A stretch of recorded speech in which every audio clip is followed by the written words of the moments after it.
Maid of Sker is yet another low-budget survival horror game. Naturally, my expectations here were very low. It seems like horror games are the easiest to make nowadays if you don't have a lot of money or creativity. These games will cover up their messy textures with lots of darkness and distortion effects, and will even create enemies which are either completely invisible or barely visible for the same reason. The last indicator of a shitty horror game will usually be the fact that there are no human characters at all to be found. Humans are difficult to draw and even more so to animate, so not having any solves that issue entirely. With my expectations set so low, I started the game, and one of the first things that left a good impression was the fact that Maid of Sker supports Ultrawide natively. Unfortunately, as soon as I entered the first level of the game, I noticed how blurry everything looks. Even after I had completely disabled the film grain, motion blur, chromatic aberration, and lens distortion, the game was still a blurry mess. I mean, you can see it. That's definitely a huge red flag for the reasons I have mentioned above. The first area of the game is outside, and everything also looks like it has some kind of a yellow to brown filter applied on it. The second red flag was raised shortly afterwards when I realized that we are in control of a silent protagonist. We play as Thomas Evans, who has received a letter from Elizabeth Williams in which she tells him that she's locked up in her father's hotel. Naturally, he gets on a train with the intention of helping her. Sadly, he can neither talk nor does he have any weapons on him, so I have no idea how he was planning on convincing anyone to let the girl go. It's always great to find out that the main character in the game is just a meat puppet. You know how some characters placed in a scary situation show fear and even panic? Then there are others who are even cocky, and in some rare cases we actually witness how a protagonist evolves from fearful at first to confident and cocky later on. Or in this case, the game does not have any of it because the character is quiet. So is he scared? Is he confident? The answer is he's none of them. A silent protagonist is an unrealistic vessel. It's the laziest option for game developers and comes with the added benefit of having saved money for a voice actor. Oh, and by the way, there are several actual voice actors who were hired in this game. You hear them in the many recordings you find. Couldn't the developer just have told one of them to voice the protagonist instead of another character, and have that secondary character have no voice, and I don't know, just find something written by them? Hell, if not, then hire a cheap alternative. There are enough people out there who freelance and would do such a job good enough for next to no money. This issue is all the more painful when you consider the fact that the voice actors who can be heard in the game all deliver very good performances. What's even more hilarious is that these games with silent protagonists almost always want to tease the player by having segments of the game where either someone asks our protagonist to answer a question and naturally the answer never comes, or as is the case in this game where the damsel in distress straight out tells our character the following thing.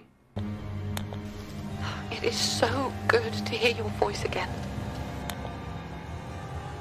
This is where I would like to address another glaring issue. As you have seen, Thomas can listen to Elizabeth over the phone. The player can actually select different questions to ask, and they all seem detached from reality for the most part. Thomas finds out that there are literal monsters roaming the hotel, yet he never really questions Elizabeth in detail about the situation here. She never told him in her letter that her captors are monsters. It seems to me like that would have been something to address immediately. How about having the option of asking her why the hell she didn't mention this? I just have to sit down and wonder who writes these scripts. This is by far not the only game guilty of this sin. It's almost common nowadays. I don't get why writing plausible conversations and reactions appears to be so difficult. I mean, a normal person would immediately say, why didn't you say you had literal monsters in this hotel? The least I could have done is grab a weapon of some sorts. I thought I'm coming here to discuss things over with your father. Anyway, let's move on to the gameplay for a bit. Maid of Sker places us in control of a voiceless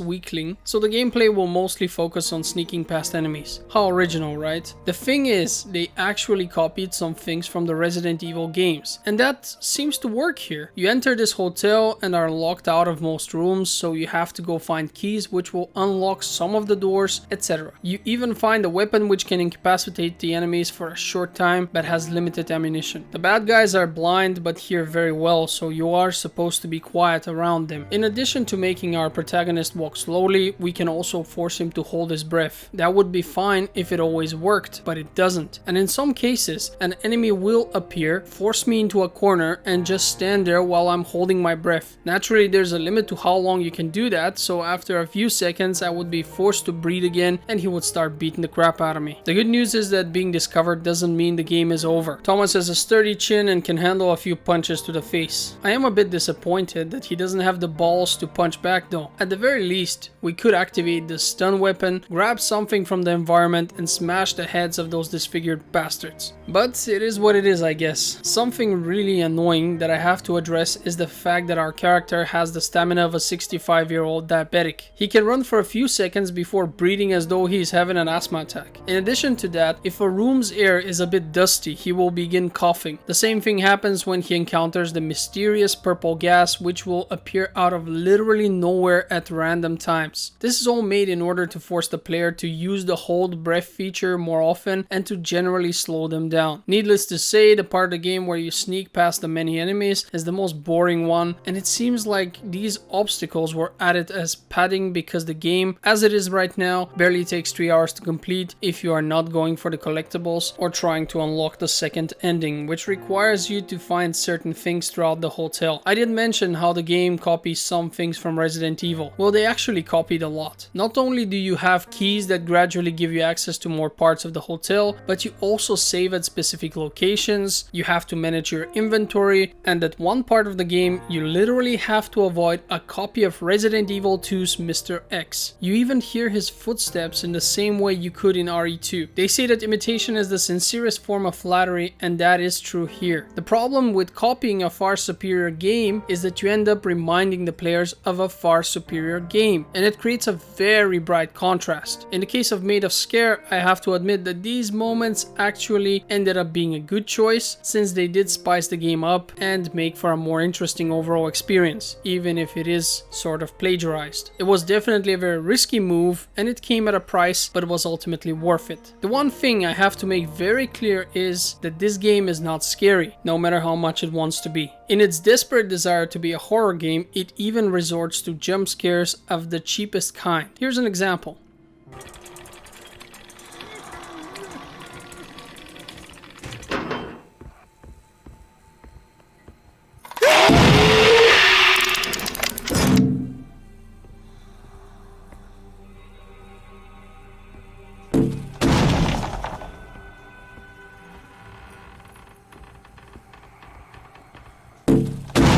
But as stated, it just isn't scary. The enemies are not threatening enough, they're not sufficiently hideous or menacing. Think of the original Silent Hill games. Both audio and visuals were giving you the creeps. Most of the time there were no enemies in sight, but the game made you think that something is about to happen. There was constantly that feeling of impending doom, although it was almost never justified. Even on the lower difficulties, where dying was a very unlikely event due to the high amounts of healing items and ammo for your weapons, these games managed to keep you on edge. In the case of Maid of Sker, you just have a lot of ugly dumbasses trying to punch you to death. Unfortunately, quantity does not compensate for the lack of quality. Now let me mention the puzzles. Yes, there are a few, and those are very simple. As someone who is not particularly good at solving complex puzzles, I found these to be too easy and completely uninspired. And while this is not a good thing, I still appreciate having them because the game would have been unbearably boring without such distractions. I know I've been ripping Maid of Sker apart so far, and it seems only fair that at least at this point I do mention a few of the good things that I've noticed. My overall expectations of this game were super low, and it managed to surpass them. I was bored at times, but still ended up enjoying it all in all. I even came back and played one more hour after I beat it, in which I looked for the remaining collectibles and unlocked the second ending. The game's length is short, but all things considered, it's quite appropriate. It does not overstay its welcome. I'd rather play a 3-hour game with minimal padding than a 5-hour game which intentionally wastes my time as much as possible. Maid of Sker is currently on offer for €17, which seems like a fair price for this adventure, but as always, the final question is if I would recommend it to my viewers. To be fair, it's a mediocre game. Its best aspects are inferior copies of Resident Evil 2 for the most part. Still, it all works somehow, and the game is generally entertaining to play. I can easily see its price dropping quite rapidly below €10, at which point it will be cheap enough to warrant a recommendation. So my suggestion is to wait and keep the game in your mind. Once it reaches that sweet spot below 10 euro, you should go for it. This marks the end of my review. Thank you for watching Game Filter, and I hope to see you on the next one. Until then, have a great day.